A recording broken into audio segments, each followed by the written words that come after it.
Bonjour et bienvenue. Aujourd'hui, on va décoder une opération financière qui peut paraître un peu barbare, mais qui est super importante à comprendre, l'offre publique d'échange, ou OPE pour les intimes.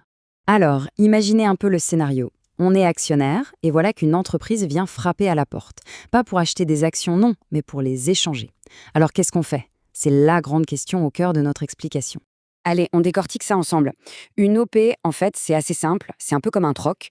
Il y a une société qu'on appelle l'initiateur qui veut s'associer ou prendre le contrôle d'une autre, la société cible. Et au lieu de sortir le chéquier, elle propose un paiement en titres, généralement ses propres actions. Pour que ce soit bien clair, il faut tout de suite la différencier de sa cousine bien connue, l'OPA. Dans une OPA, l'offre publique d'achat, c'est simple, on reçoit du cash, un montant fixe pour chaque action. C'est une vente, point final. Mais avec une OP, c'est différent. On reçoit des titres. Et là, attention, la valeur de ce qu'on reçoit n'est pas du tout fixe. Elle va dépendre du cours de bourse de ces nouvelles actions.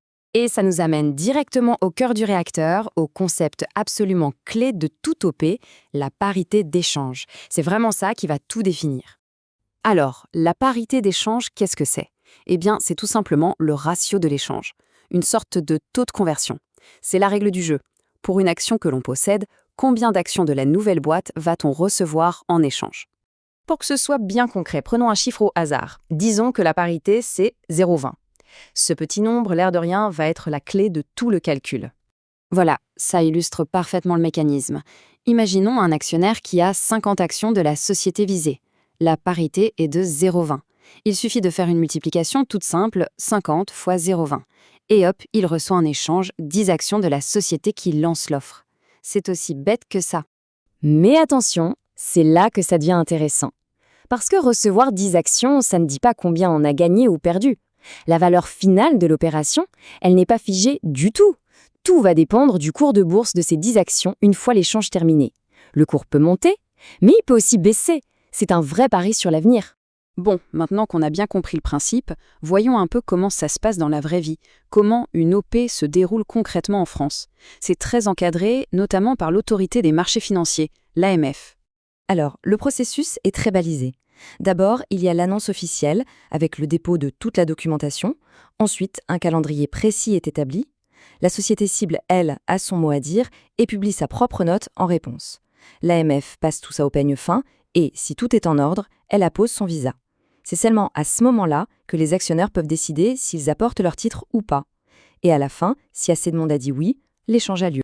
Et à propos de ce visa de l'AMF, il y a un point super important à clarifier. Une idée reçue qu'il faut absolument corriger.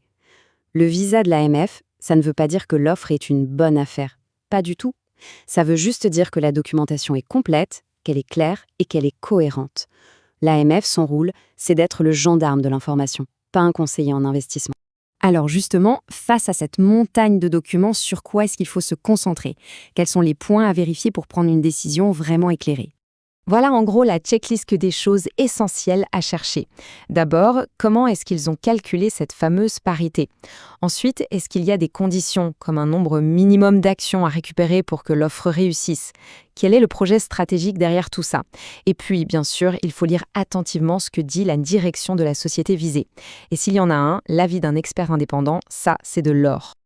Allez, pour bien conclure, on va récapituler très clairement les différents types d'offres publiques, histoire que tout soit bien ancré. Donc, pour faire simple, l'OPA, c'est du cash, un montant fixe, c'est clair et net. L'OPE, on l'a vu, ce sont des titres et tout tourne autour de la parité d'échange. Et puis, il y a une troisième voie, l'OPM, l'offre publique mixte, qui, comme son nom l'indique, mélange les deux, un peu de cash, un peu de titres. Ce tableau, il résume tout parfaitement. Donc voilà, la grande idée à retenir, c'est vraiment ça. Une OPSCU, ce n'est pas une vente. C'est une transformation. On transforme un actif, des actions d'une société A, en un autre actif, des actions d'une société B. C'est un pari sur l'avenir du nouvel ensemble. Et la décision d'accepter ou de refuser, eh bien, elle repose entièrement sur l'analyse de la documentation et du projet proposé. Et on termine avec une question pour la route. Est-ce qu'il faut voir une OP comme une simple manœuvre stratégique entre deux entreprises, une sorte de fusion qui ne dit pas son nom, ou bien faut-il y voir une vraie opportunité pour l'actionnaire de participer à un nouveau projet, une nouvelle aventure industrielle? La réponse, bien sûr, elle se cache dans les détails de chaque opération.